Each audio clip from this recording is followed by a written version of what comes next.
If you're talking about a fifth of Unionists voting for Farage, what happens to the DUP? What happens to the Ulster Unionist Party? You could actually see, if those figures were borne out, you could actually see the electoral eradication of political electoral unionism as we now understand it. And that in itself could be a huge problem for the union. I'm getting the vibe here, Alex, that you don't think it's a good idea and maybe you don't trust Nigel Farage. Well, both of those. Aoife, do you trust Nigel Farage? If you ask a silly question, you get a silly answer. Go on Listen, then. I think Nigel Farage is a charlatan. I think he's a populist who has nothing to offer the working class people. I think the poll that shows, that unionists or people who are like way leaning would vote for reform doesn't really surprise me. I feel unionists for the last number of years have felt incredibly let down by their political leaders, and they are often not only looking for someone to lead them with one voice. They've been let down by the Conservatives, as Alex said.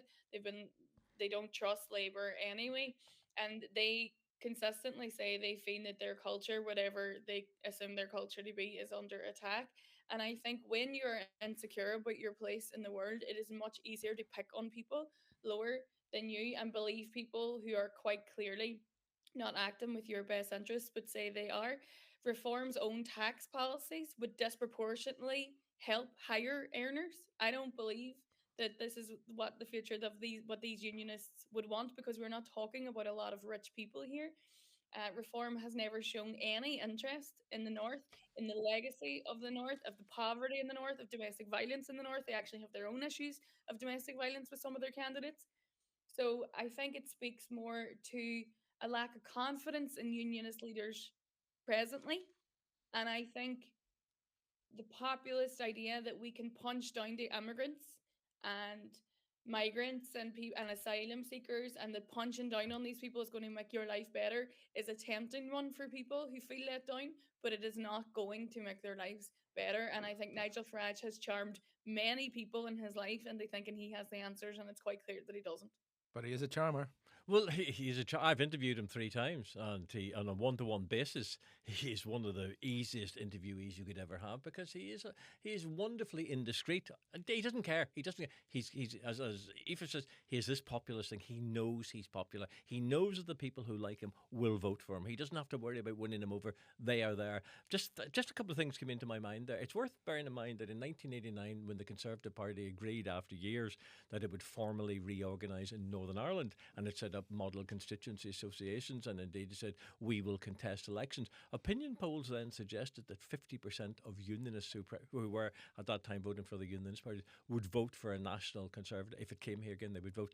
That didn't happen. They peaked at about 9% overall and have now completely disappeared. It's also worth bearing in mind that Ben Habib, who is setting up Advance UK at the minute, has said that he too will be standing. They will be standing candidates in Northern Ireland. But Ben Habib takes a view, says, he had a piece in the newsletter quite recently about it. He said, unionists should not trust Nigel Farage. He should not be trusted on maintaining the union. He will not be on their side. And the other thing worth bearing in mind, just as a little, just a reminder, that last year, I think it was the reform concluded a memorandum of understanding with the TUV.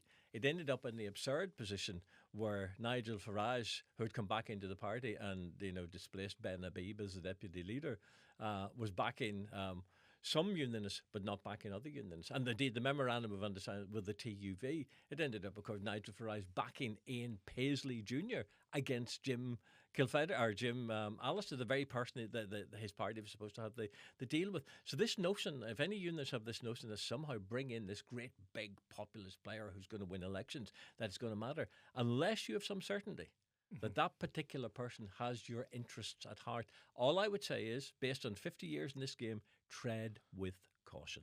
And of course, we know when a party's starting from scratch or is rapidly expanding, there's the question of candidates, and there's the question of the right candidates, and there's the question of the wrong candidates. And we've often seen that, Aoife, where, parties start from scratch. Maybe they've got a charismatic leader or a couple of charismatic people, but then they have to go out and find people to stand. And they don't know who they are themselves. Well, I think when you look at some of the candidates that Reform have run in Britain, that would definitely detect that their vetting procedures aren't really up to the standard that we would expect. Listen, I think what reform will do is they will not manipulate the insecurities of people here. They will promise them the world and give them nothing, like Boris Johnson did before. I think the onus really is on unionist parties to win back these voters. And I think a lot of this is to do with the fact that people don't believe Stormont works or does anything for them. So when an upstart comes along who is brash and Trumpian in the way that they say the things you're not supposed to say, quote unquote, which to me just translates into falsehoods and bad manners.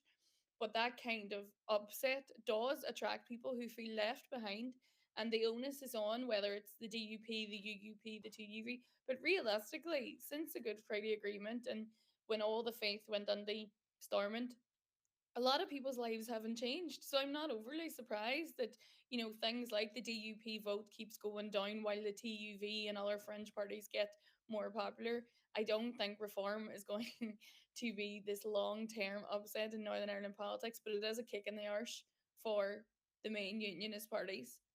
But they've been having their arse kicked for quite some time and they haven't seemed to change tact. So